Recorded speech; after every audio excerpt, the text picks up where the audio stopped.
नमस्कार दोस्तों, आप सभी का स्वागत है मेवाड़ी शान यूट्यूब चैनल पर। और दोस्तों, आज हमारा दूसरा दिन है द्वारकाधीश मंदिर में। और कल हम आए थे लेकिन दर्शन नहीं हो पाए थे। विनीत सर ने हमें बताया कि कल मॉर्निंग में आप जो है 10 बजे के अप्रोक्स पधारिए तो द्वारकाधीश जी के, भगवान जी के आपको आसानी से दर्शन होंगे।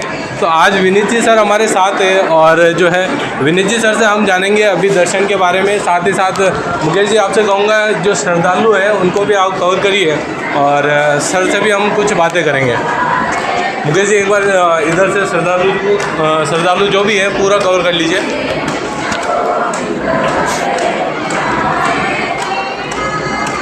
तो दोस्तों, आप सभी जो है श्रद्धालुओं की भीड़ देख सकते हैं और ये यहाँ पर प्रतिदिन उमड़ने वाली भीड़ है श्रद्धालुओं की।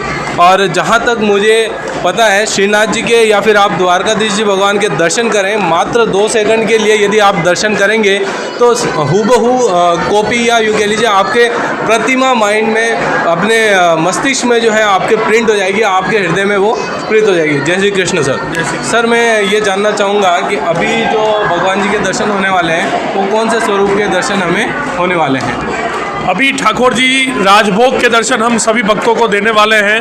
जैसा कि कल रात को मैंने आपको निवेदन किया था कि प्रतिदिन ठाकुर जी के 8 दर्शन होते हैं, जिसमें 4 दर्शन प्रातः होते हैं। प्रथम मंगला, फिर द्वितीय श्रृंगार, तृतीय ग्वाल और चौथे राजभोग। तो अभी ठाकुर जी का लंच टाइम है।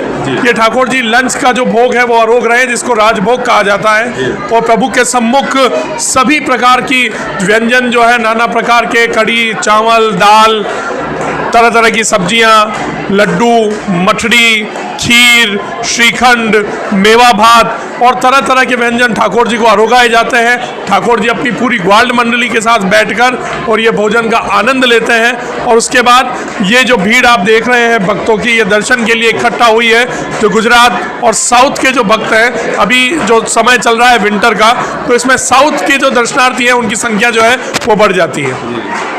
सर, मैं आपसे ये जानना चाहूँगा कि कल भी मैंने आपसे ये प्रश्न पूछा था कि हमारे यहाँ भगवान जी का जो स्वरूप है, आपने काफ़ी अच्छे तरीके से प्रतिमा के बारे में बताया। मैं आपसे जस्ट ये पूछना चाहता हूँ कि बाल स्वरूप में प्रतिमा है या फिर जो है वयस्क वयोवृद्ध में प्रतिमा है, उसके बारे में आप जरूर बताएं। देखो, बहुत अच्छा आपने सवाल किया है। मैं आपको बता दूं, पुष्टि संप्रदाय में ठाकुर जी को बाल स्वरूप माना गया है और ठाकुर जी की जो सेवा है वो बालक के रूप में ही की जाती है। जो वो 4 वर्ष के किशोर बालक के रूप में ठाकुर जी को सेवित किया जाता है। परंतु जो स्वरूप हमारा द्वारकाधीश का है वो राजाधिराज का स्वरूप है और आपके साथ स्वामिनी जी विराज रहे हैं। तो आप अकेले नहीं हैं, आपकी स्वामिनी जी भी है जो गुप्त रूप में सेवित होती है। उनके दर्शन आम श्रद्धालुओं को नहीं होते। जी। सर, अब मैं आपसे ये निवेदन करना चाहूँगा, जैसे कि हर एक मंदिर का जो है संचालन के लिए संस्था होती है और वहाँ पे मान लीजिए फंड या डोनेशन कोई देना चाहे तो यहाँ का मीडियम क्या रहेगा अगर कोई डोनेशन करना चाहे तो? चलिए, आपने बहुत अच्छा सवाल किया। ये हमारा पुष्टि संप्रदाय का तृतीय ग्रह है, जो एक ट्रस्ट हमारा बना हुआ है, पुष्टि मार्गी तृतीय पीठ प्रन्यास, जिसके अध्यक्ष हमारे महाराष्ट्री परम पूज्य गोस्वामी तृतीय पीठाधीश्वर ब्रजेश कुमार जी हैं। और उनके संचालन में इस ट्रस्ट की संपूर्ण जिम्मेदारियों के साथ मंदिर का कुशल प्रबंधन किया जा रहा है। अगर आप कोई भी मंदिर को डोनेशन देना चाहते हैं या मंदिर में कुछ भेंट करना चाहते हैं तो मंदिर की वेबसाइट पे जाकर या पर्सनल मंदिर में आकर आप यहाँ पर संपर्क कर सकते हैं। मैं आपको एक बात और बता दूं, ये मंदिर का जो ट्रस्ट का जो खाता है वो ATG के तहत है, जिसमें हमको इनकम टैक्स में छूट दी जाती है। जी, ये बहुत अच्छी बात आपने बताई है।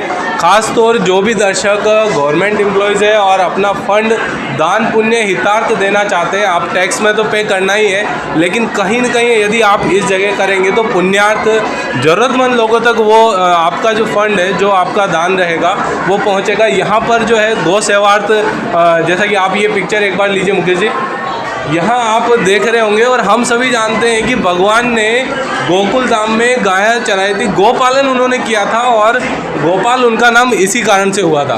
तो यहाँ पर भी जो है, सर मैं जानना चाहूँगा क्या यहाँ पर भी हमारी गौशाला है?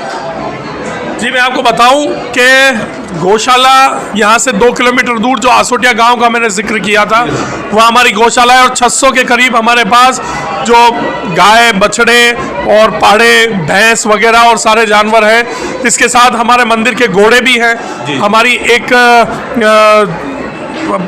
जीवशाला भी है जिसमें बतख, कबूतर, खरगोश और ये सारी चीज़ें यहाँ पर है जो विट्ठल विलास बाग में है।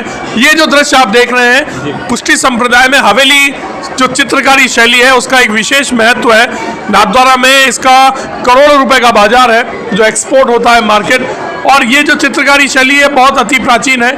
ये पूरा आप देखें, ये जो चित्र बना हुआ है ये बहुत महीन चित्रकारी शैली है और गायों को इस तरह से प्रेजेंट किया गया है कि आप देखेंगे एक एक गाय आपको यहाँ पर नजर आ रही है। ये यहाँ पर क्यों है? क्योंकि यहाँ पर दीपावली के दिन रात को ठाकुर जी के दर्शन होते हैं। इस जगह को कांति बारी कहा जाता है। कांति बारी का ध्यान दीजिएगा, इस जगह को कांति बारी कहा जाता है। मैं अब तक द्वारकाधीश मंदिर से, पुष्टि संप्रदाय से और वल्लभ संप्रदाय से रिलेटेड जितनी भी महत्वपूर्ण जानकारियाँ हैं जो हमारे हिंदू धर्म में सबसे महत्वपूर्ण, और मुख्यतः हम राजस्थान की बात करें, राजस्थान में वल्लभ संप्रदाय का बहुत महत्वपूर्ण स्थान है और महत्वपूर्ण दर्शनीय पीठें भी है। तो वहाँ की जितनी भी परंपराएं, रीति रिवाज है वो आप तक पहुँचाने की मैं कोशिश कर रहा हूँ और सर बहुत ही अच्छी तरीके से डिटेल से आपको समझा रहे हैं। सर आप प्लीज़ कंटिन्यू करिए। इस जगह को कांति बारी कहा जाता है। यहाँ पर दीपावली के दिन शाम को ठाकुर जी विराजते हैं। ये जगह जो आप मेरे नीचे देख रहे हैं, यहाँ पर एक गाय आती है और नीचे वाला जो चौक सबसे नीचे है वहाँ पर गायों का पूरा हुजूम होता है। इस जगह को कांति बारी इसलिए कहा जाता है क्योंकि यहाँ पर ठाकुर जी विराजते हैं और कान जगाई के दर्शन होते हैं। कान मतलब हमारे यही कान। और दीपावली के दूसरे दिन हमारी पुष्टि मार्गी हवेलियों में गोवर्धन पूजा पर्व मनाया जाता है। उस पर्व के लिए गायों को निमंत्रित किया जाता है, इनविटेशन दिया जाता है जिसको कान जगाई कहा जाता है। और गायों के कानों में कुप्पी बजाकर और कहा जाता है कि कल जल्दी आना, कल गोवर्धन पूजा है, कल आपका त्योहार है, कल हमको गोवर्धन घिसड़ना है, गोवर्धन की पूजा करनी है। और उस क्रम के लिए गायों को बुलाया जाता है जिस परंपरा को कान जगाई के नाम से संबोधित किया जाता है और इस जगह का नाम कान तिबारी के नाम से मशहूर है। जी सर। सर आपने गोवर्धन पूजा के बारे में बताया और दीपावली के दूसरे दिन हमारे राजस्थान में मुख्यतः मेवाड़ जो ये रियासत का क्षेत्र है यहाँ पर गोवर्धन पूजा की जाती है। और आमतौर पर जहाँ तक मुझे पता है गोवर्धन पूजा क्यों की जाती है, उसके पीछे का इतिहास क्या है, ये शायद हमें भी नहीं पता, ना मुझे पता है। तो सर आप थोड़ा इस पर प्रकाश डालिए कि गोवर्धन पूजा के पीछे का क्या इतिहास है। देखिए, कालांतर में हम चले, प्राचीन काल में जब भगवान श्री कृष्ण का जन्म ब्रज में हुआ उस वक्त जो ब्रजवासी बालक थे या ब्रजवासी जो गांव वाले थे वो इंद्र भगवान की पूजा करते थे। जब कृष्ण भगवान को ये देखा तो उनसे कहा कि आप इंद्र की पूजा क्यों करते हैं? तो उन्होंने कहा कि इंद्र हमें पानी देता है इसलिए हम उनकी पूजा करते हैं। तो भगवान श्री कृष्ण ने कहा कि इंद्र का काम ही हमें वर्षा उपलब्ध करवाना है। आपको अगर पूजा करनी है तो आप गोवर्धन पर्वत की पूजा करें क्योंकि इसकी कंदराओं से हमें फल मिलते हैं, जड़ी बूटियां मिलती हैं, इस पे जो घास उगती है वो हमारे गायों को चरने के काम आती है और इस शरण स्थली में हम सभी यहाँ पर निवास करते हैं। गाँव वालों ने कहा कि अगर हम इनकी पूजा करेंगे तो इंद्र भगवान नाराज हो जाएंगे। तो उन्होंने कहा आप निश्चिंत रहें, इंद्र नाराज नहीं होंगे और आप गोवर्धन की पूजा करें। गांव वालों ने कृष्ण भगवान के कहने पर गोवर्धन की पूजा की, लेकिन जैसे ही उन्होंने पूजा की और इंद्र रुष्ट हो गए और उन्होंने इतनी तेज वर्षा की कि पूरा ब्रजमंडल जो है वो हाहाकार में मच गया, त्राहिमाम होने लग गया और सब भागकर भगवान श्री कृष्ण के नंद के द्वार पहुंचे और भगवान श्री कृष्ण से उन्होंने कहा कि प्रभु आपके कहने पर हमने इंद्र को छोड़कर गोवर्धन की पूजा की और अब आज इतना बड़ा संकट हमारे सामने आ खड़ा है तो अब हम क्या करें, तो हमें कौन बचाएगा? तो जिसने भगवान श्री कृष्ण ने कहा कि जिसने आपको शरण दी है, जिसकी आपने पूजा की है, वही गोवर्धन हमें बचाएगा। तो ठाकुर जी उन सबको लेकर गोवर्धन के पास गए और आपने वो दृश्य देखा होगा। ये दृश्य हमें जो है हमारे टीवी सीरियल्स वगैरह जो आते हैं जैसे कृष्ण लीला हो गई या फिर आप जो है और भी भगवान श्री कृष्ण से संबंधित जितने भी सीरियल देखते हैं वहाँ पे इस दृश्य का वर्णन जरूर किया जाता है। और सर इसी कारण से शायद भगवान श्री कृष्ण का नाम गोवर्धनधारी भी पड़ा है। तो वो गोवर्धन पर्वत को जब ठाकुर जी ने अपनी इस उंगली पर धारण किया तो जब ठाकुर जी ने धारण किया तो गांव वालों ने देखा कि इतना सा कन्हैया है, ये कैसे उठाएगा, तो सभी ने वहाँ टोकन लगा दिए छोटे छोटे। वो दृश्य आपने देखा होगा, गांव वाले भी लकड़ी लगा के खड़े हुए हैं, जबकि उनको ये नहीं पता कि हमारी रक्षा करने के लिए साक्षात प्रभु भगवान श्री विष्णु हरि खड़े हुए हैं। जब ग्वालों ने और उनके दोस्तों ने ये पूछा कृष्ण भगवान से, सब कुछ हो गया, माहौल शांत हो गया। 7 दिन बाद इंद्र को पता चला कि मैंने गलती कर दी है, कि ये तो साक्षात श्री हरि है। तो जब उनको ये पता चला तो उन्होंने माफ़ी मांग ली और गांव वालों ने कहा कि अब प्रभु क्या करना चाहिए कि गोवर्धन ने हमारी रक्षा की है तो इन्हें अन्नकूट का भोग लगाया जाए।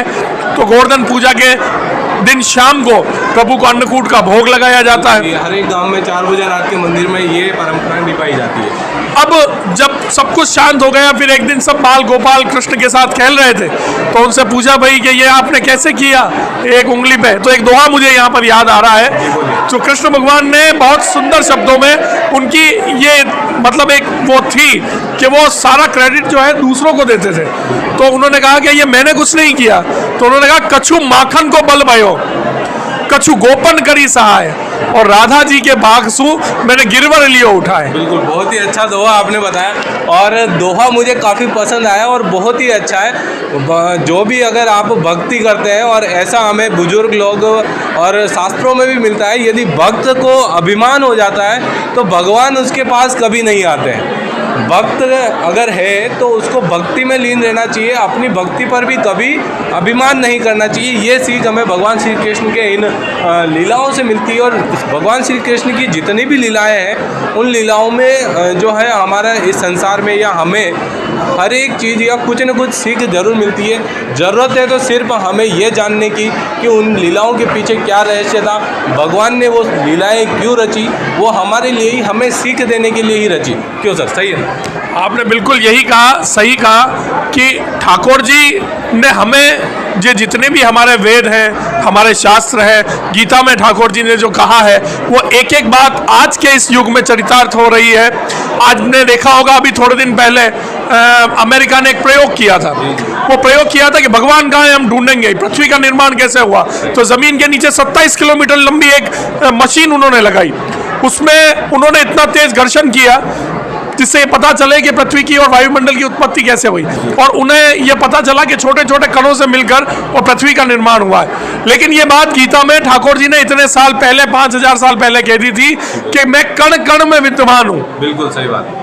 तो हमारे जो ये सारे वेद हैं, हमारे जो उपनिषद हैं, हमारे जो ग्रंथ हैं, उन सब में हमको एक ही बात सिखाई गई है, एक ही बात बताई गई है कि आप जितना नम के रहेंगे, जितना आप सॉफ्ट रहेंगे, अभिमान से ग्रस्त नहीं रहेंगे, तो आपको हर जगह ठाकुर जी के दर्शन होंगे और कण कण में ठाकुर जी विद्यमान है, ये हमें पता चलेगा। अब दर्शन का समय हो चुका है, हम पहले दर्शन करते हैं और बाकी की बात जो है हम बाद में करेंगे। तो दर्शकों, मैं आपसे कहना चाहूँगा, विनीत जी ने हमारे साथ बहुत ही अच्छा कॉर्पोरेशन किया और शायद मैं आप तक ये सूचनाएं, ये जानकारी पहुंचाने में सफल हुआ हूँगा कि इस द्वारकाधीश टेम्पल की क्या इंपॉर्टेंस है, भगवान श्री कृष्ण के जो है द्वारकाधीश रूप में यहाँ पर विराजमान होने के क्या रीज़न रहे हैं, मेवाड़ में पधारने के क्या रीज़न रहे, मेवाड़ के हर एक कण कण में क्यों विराजे हैं भगवान, इसका रीज़न भी जो है विनीत जी ने हमें काफ़ी अच्छे तरीके से अवगत कराया। अब हम दर्शन करेंगे। दर्शन में यहाँ के टेम्पल के जो रूल्स एंड रेगुलेशन है हम उन्हें अवॉइड नहीं करेंगे। दर्शन करने के बाद विनीत जी की अगर परमिशन होगी तो हम यहाँ मंदिर प्रांगण आपको दिखाएंगे कि यह मंदिर प्रांगण किस प्रकार का बना हुआ है। जय श्री कृष्ण।